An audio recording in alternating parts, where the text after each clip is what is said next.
Hello guys, in this video I am going to show you how to customize your profile account on the BestJobs application. But first, I just want to mention, don't forget to subscribe to my channel, because at 10,000 subscribers I am going to show you my whole YouTube revenue statistics and growth strategy, how to make money online. So let's jump into it.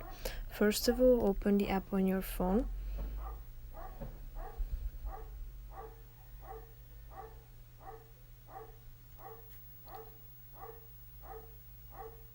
Then tap on the menu icon in the upper left corner of the screen. Now click on your email address. So at this page you are ready to start customize your profile.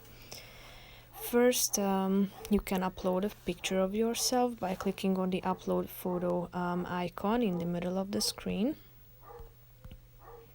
Now you can select a photo from your gallery, or you can take a selfie with your phone.